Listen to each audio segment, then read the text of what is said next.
Bonjour à tous, on se retrouve aujourd'hui pour une nouvelle review de la saison 2 de Winx Club.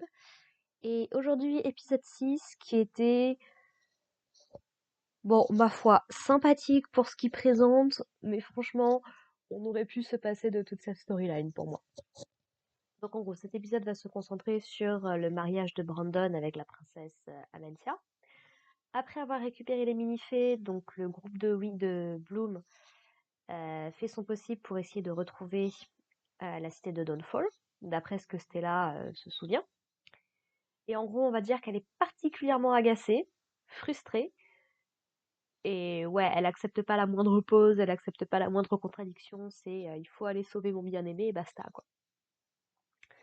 Donc ils vont finir par arriver dans la ville de Dawnfall, et une partie de l'épisode va se concentrer sur essayer de s'infiltrer sans se faire repérer, ce qui est pas exactement une méga réussite. Donc rien de très notable, très honnêtement, c'est juste on essaye d'esquiver des gardes, les minifées qui se mettent dans des espèces de pots, de trucs comme ça pour essayer de pas se faire repérer. Voilà, rien de fou. Et ce qui m'a fait beaucoup rire, c'est que pendant tout l'épisode, t'as Brandon, il est persuadé que ses amis vont venir le chercher, alors que pour tout ce qu'il en sait, ils savent pas où il est, ils savent pas ce qui se passe, ils savent même pas si Stella va bien. C'est ce côté, parfois, les personnages sont au courant de trucs dont ils devraient pas du tout être au courant, mais on fait comme si c'était normal, quoi. Ça me fait beaucoup rire. Donc voilà, donc du côté de Brandon, du coup, au début, le mariage va être un petit peu retardé parce qu'il y a pas mal de préparatifs à faire et tout, donc au début, il est très content. Et puis finalement, il rencontre la reine, qui est celle qui va l'amener jusqu'à l'hôtel, et on lui dit qu'il va devoir marcher 157 marches, quelque chose comme ça, pour arriver jusqu'à l'hôtel. Chaque marche représentant une qualité qu'on attend de l'époux d'une princesse de ce titre-là. Et à un moment, il y a un passage où il a un oiseau qui discute avec lui.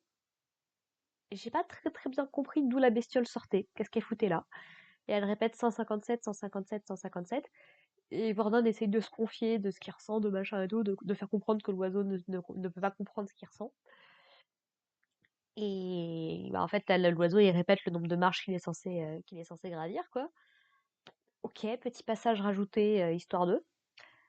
Et du coup, bah, il va être présenté devant l'hôtel, devant la princesse Amencia. Et voilà, toute la cérémonie est en train de se dérouler, pendant que ses amis se font plus ou moins capturer, parce que les gardes qui les poursuivaient, qui ont fini par les repérer, en fait, ont fait appel à une espèce de ver géant pour les empêcher d'avancer plus, parce qu'ils allaient trop vite.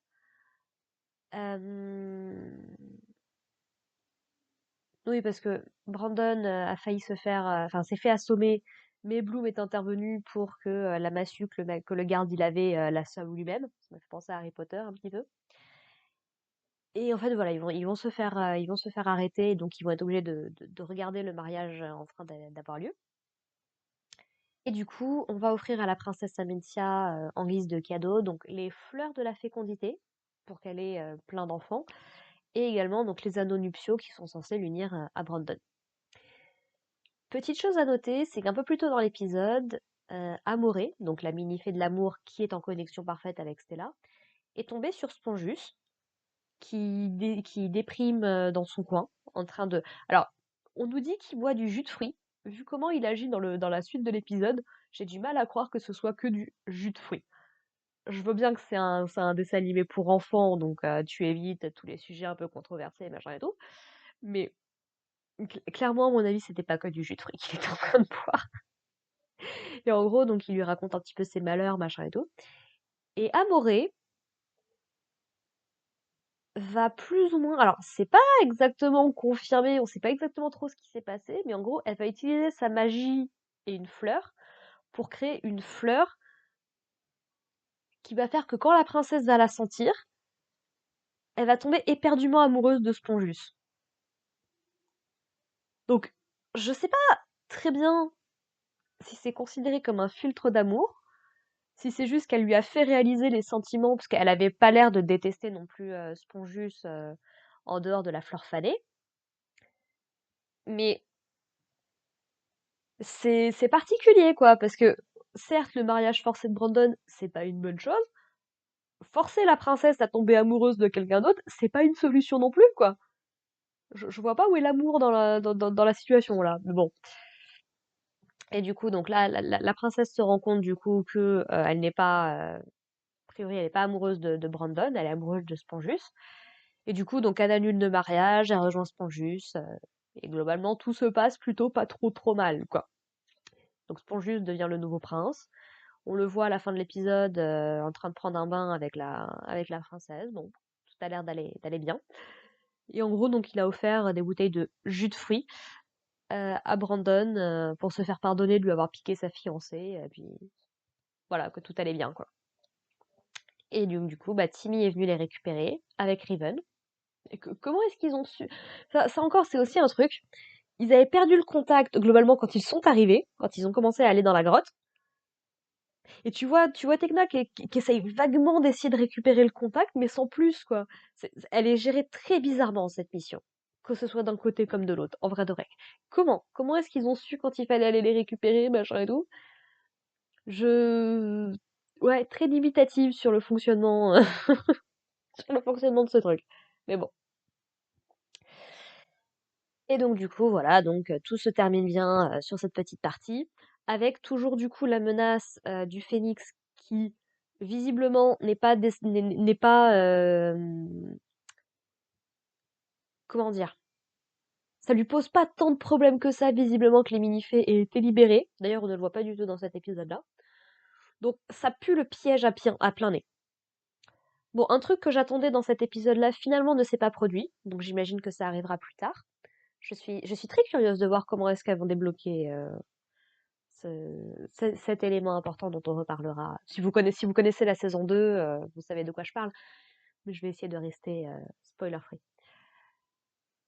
Donc voilà, en 6 petits épisodes, du coup, on a réglé cette première partie de l'histoire et on est prêt à retourner à Alphéa. Voilà, qu'est-ce qui va s'en suivre? C'est parce que au final, Bloom, Stella et compagnie, ils n'ont même pas rencontré le Phénix en fait, quoi. Donc qu'est-ce qu'ils peuvent apporter comme nouvelle information à Faragonda? Rien. C'est vraiment, elle a été gérée très très bizarrement ce petit arc. Alors j'ai aucun doute sur le fait qu'ils vont très certainement y revenir, mais du coup je me pose la question de pourquoi pas avoir tout géré en une fois. Enfin, on verra avec le temps comment ça va se goupiller, mais ouais, très dubitatif pour le coup sur cet épisode-là et sur tout ce début d'arc en particulier. Maintenant que les trucs ont été installés, peut-être que ça va aller un petit peu mieux dans la suite de la série. On verra bien. On verra bien.